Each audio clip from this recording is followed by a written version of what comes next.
One night in West Africa, the silence broke without warning. Exile turned into capture. A former president who had lived comfortably in Togo for 3 years was suddenly flown back to Ouagadougou under charges no one thought would ever be enforced. Under Ibrahim Traoré's rule, the state that once feared its past began to weaponize memory itself, turning financial data into a map of hidden power. But the real shock came later, when the evidence suggested that Damiba's downfall was not the end of a plot. It was the start of something deeper and far more deliberate. You are about to hear a story that most international reports refuse to touch. This is not another coup headline. It's the moment when a young government dared to turn secrecy into evidence and exile into accountability. Under Ibrahim Traoré, Burkina Faso is rewriting the unwritten rule that power in Africa always fades quietly. And this time, the cost of not paying attention could be enormous. If you stop here, you will never understand why Togo surrendered the man it once protected. If you stop here, you'll miss how financial traces became weapons stronger than soldiers. If you stop here, you'll mistake a historic pivot for a simple arrest.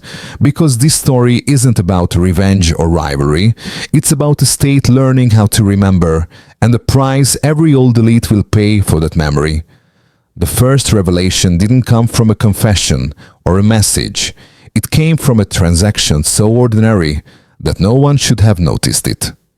A small transfer between two private firms, one in Lomé, one in northern Burkina Faso, triggered an internal flag inside the National Financial Intelligence Unit.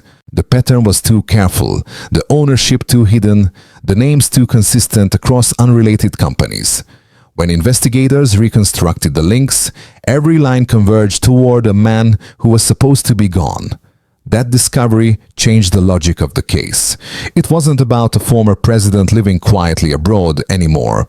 It was about a system that had stayed alive under the radar, fed by logistics contracts, transport routes, and procurement channels designed to move influence rather than goods. In just a few weeks, analysts mapped connections that should never have existed.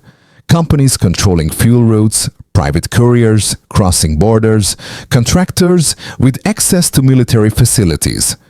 One figure put the scale into perspective. 37 transactions totaling under $5 million spread over 7 months. Too small for international alerts, too precise to be random. That was the moment when the investigators realized the danger wasn't a coup fund. It was a shadow supply chain. The real escalation began when these trails intersected with the army's own infrastructure.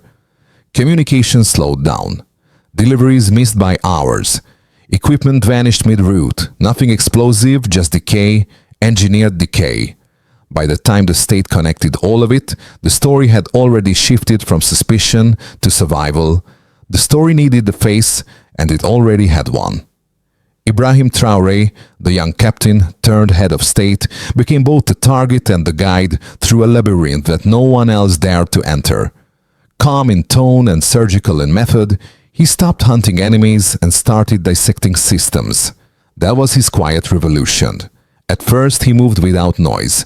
Internal surveillance units appeared inside the army, not to punish but to observe. Officers were rotated mid-mission, promotions made temporary, command lines blurred on purpose. It was not chaos, it was controlled uncertainty. Those who once relied on loyalty could no longer rely on routine. One colonel recalled how a fuel convoy that should have taken 6 hours suddenly arrived after 14. No sabotage, just a dozen small delays. Another officer in communications found his signal codes reassigned overnight, forcing every unit to verify its identity twice before speaking. These fragments formed a pattern too deliberate to ignore. Across the barracks, soldiers realized the state was teaching itself to breathe differently, shorter, faster, impossible to infiltrate. Traoré wasn't chasing conspiracies. He was starving them of oxygen. From that moment, even silence began to sound like control, and from there, no one could pretend the game was still the same. It started quietly, with a payment, a suspicion, a trail of documents no one expected to lead anywhere. Then it cracked open. The first arrests didn't happen in Togo or Burkina Faso. They happened inside spreadsheets. Each name, each invoice, each consultant traced back to someone who thought the past had already forgotten them. Within weeks, the state turned data into a weapon sharper than any rifle. Then came the cascade. A warehouse was sealed in Ouagadougou. A courier vanished on the road to Kaya. 2 mid-level officers failed to report for duty, and by evening their replacements were already in place. Information moved faster than panic. By the 3rd week, the pattern was undeniable. Messages were delayed, convoys late, radio codes changing mid-operation. What had once been a government struggling for order was suddenly orchestrating precision chaos to expose the invisible. And then the shock. Togo, silent for 3 years, picked up the phone. Within hours, Damiba's immunity expired. Within days, he was on a plane. The trigger phase was over. The climax had begun. Across West Africa, everyone watched the aftershock spread. In one border town, trucks halted for inspection, not because of suspicion, but because the air itself felt different. Conversations lowered. Phones went dark. Allies asked no questions. When the plane touched down in Ouagadougou, it wasn't just a man returning home. It was a ghost being pulled back into history. The coup that never happened had just ended in the only way it could. Without a single shot, but with the state reborn in fear and clarity. They didn't start the briefing with numbers. They started with a silence heavy enough to feel measurable. Then came the first slide, a bar chart that looked almost harmless until someone noticed the slope. In less than a year, unexplained financial transfers linked to ex-military intermediaries had increased by 270%. That figure alone changed the room's temperature. It meant something systemic.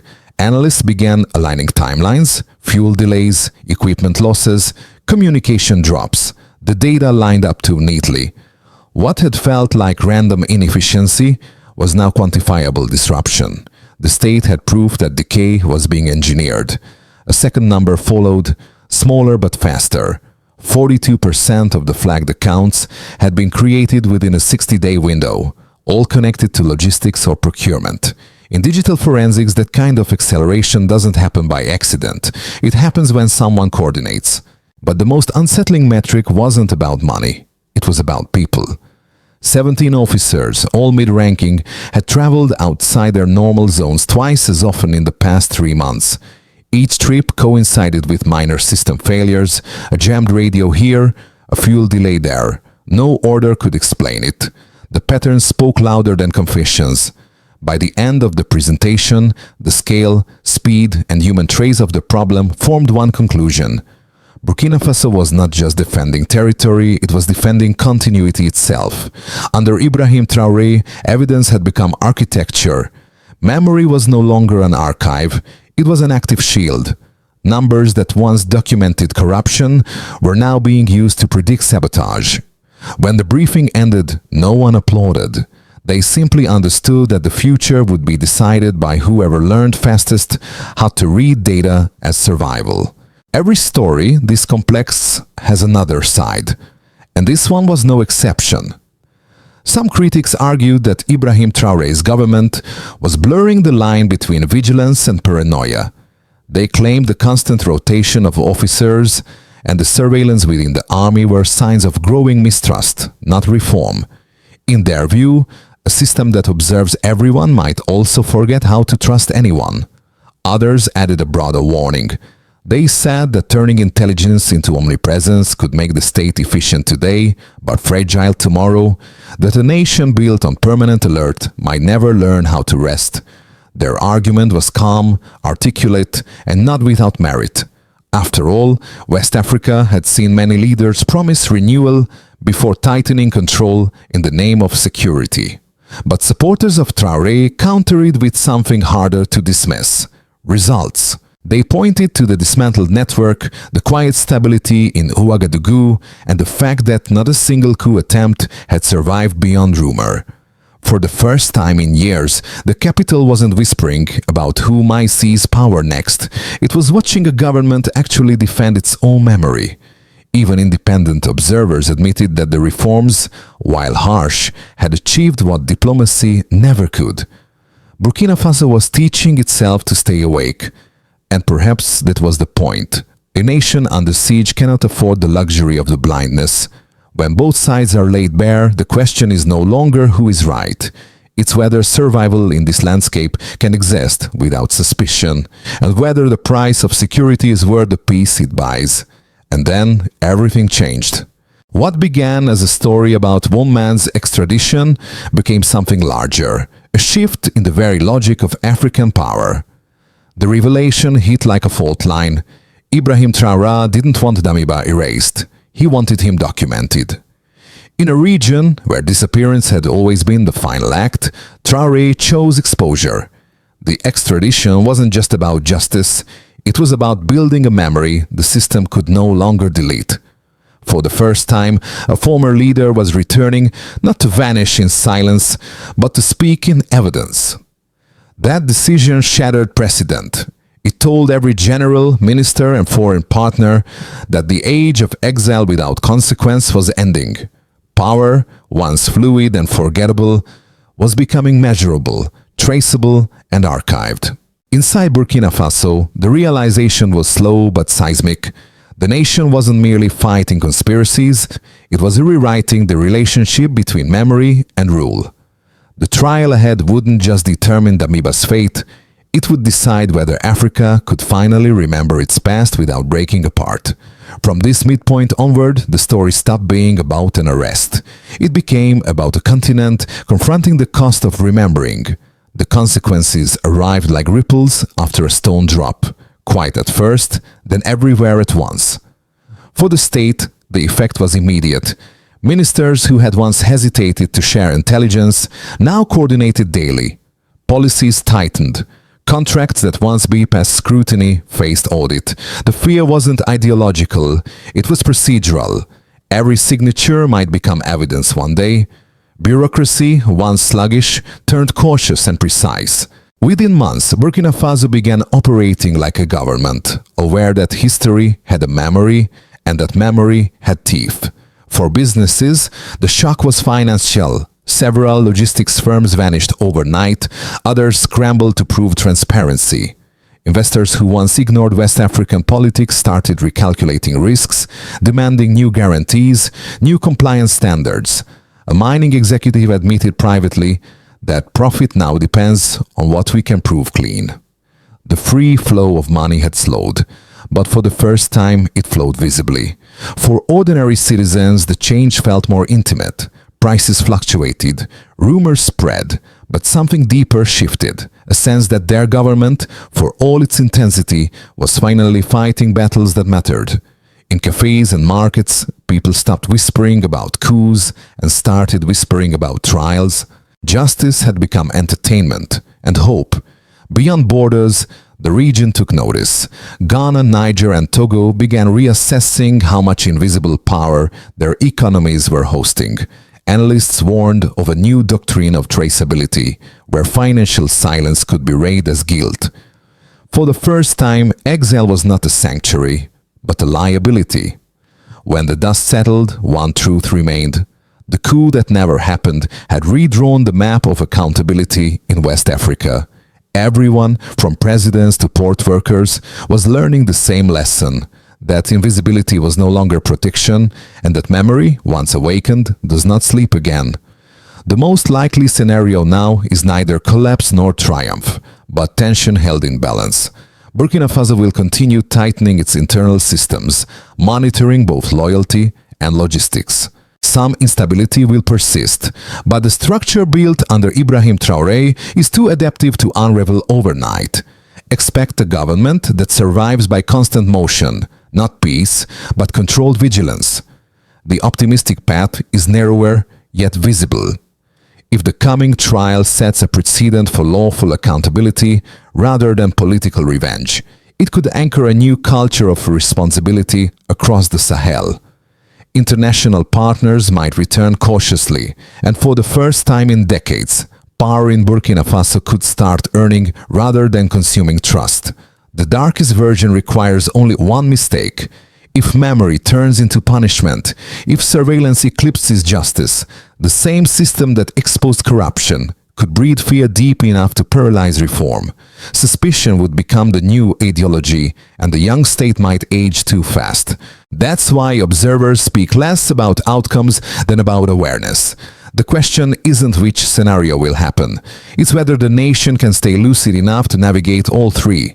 Because in this new order, prediction is less important than preparation, and foresight is the only real immunity. After every revelation comes a quieter question. What does all of this mean for the people watching? For those who follow regional politics closely, this moment is an advantage. They understand that Ibrahim Traoré's methods, though severe, are redefining how power and accountability coexist in Africa. They know what signals to watch: financial flows, officer rotations, diplomatic silences. Their role is to stay informed, to separate evidence from noise, and to keep the debate factual.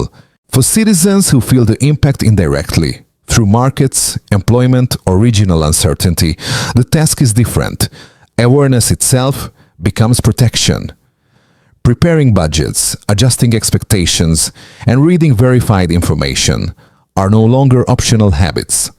They are survival tools in an era where policy shifts faster than headlines. And for those who still think none of this concerns them, silence is not safety. The politics of memory eventually reaches everyone. Through prices, through power, through the stories that define who is remembered and who is erased. Choosing not to understand means letting others decide what truth survives. Whatever group you belong to, understanding this story means refusing to be left behind. The future of the Sahel will belong to those who can remember without fear, and act before forgetting begins again. Solutions in Burkina Faso can no longer exist as slogans. Ibrahim Traoré made that clear the moment he turned investigation into institution. The question now is not why to act, but how. At the state level, the next 12 months must focus on formalizing what began as emergency structure. Overlapping intelligence units need legal definitions. Internal surveillance must evolve into transparent monitoring. Success will be measured not by arrests, but by resilience. How long the system can stay alert without collapsing into fear. For business and infrastructure networks, accountability must translate into procedure. Companies linked to logistics, mining, and procurement should publish ownership data, establish audit trails, and submit to regional oversight. Compliance will stop being a foreign demand and start becoming a condition for survival. At the citizen and community level, vigilance means participation. Independent media, local observers, and youth groups must track the Damiba trial step by step, ensuring that documentation does not turn into spectacle. Every record preserved is a wall built against the old culture of forgetting. If these layers align, leadership, enterprise, and society, then the reform becomes irreversible. Because the real transformation of Burkina Faso will not be measured in speeches or parades, but in paperwork that outlives its authors. When the dust began to settle, the world looked again at the man who started it all. Ibrahim Traoré, once a soldier of brief headlines, now stood as the architect of a memory the continent could no longer ignore. The same eyes that once scanned battlefields were now fixed on archives, signatures, and silence. Around him, the story had come full circle. The exile returned, the network exposed, the doctrine of forgetting broken. What began as suspicion had grown into a principle that power should leave traces and that every trace must be read. For those who followed this journey, the realization could deep. They had not just watched an investigation, they had witnessed a transformation from fear to method, from rumor to record. The state had learned how to remember itself, and yet in that remembrance lay an ache, a quiet awareness that justice, like memory, never ends. It only deepens. The world may call this politics. For Burkina Faso, it has become survival. And for Traoré himself, perhaps only this remains true. Power no longer vanishes, it stays to testify. Every story leaves an echo, and this one asks to be shared. Each listener will take from it something different, A warning, a hope, a question. But what connects them is the understanding that this is no longer just about one leader or one country. It is about a continent learning to face its own memory. If you believe others should see what accountability looks like when it finally becomes real, tell them. Let this story travel farther than the borders that once tried to contain it. Every share, every discussion, every conversation is another act of remembering, another refusal to let silence win again. So, what do you think matters most now? The trial, the precedent, or the possibility that Africa's future will finally remember its past? Whichever answer you choose, know this. You are not alone in asking. Somewhere, someone else is watching, thinking the same, that maybe this time forgetting won't be the end of the story.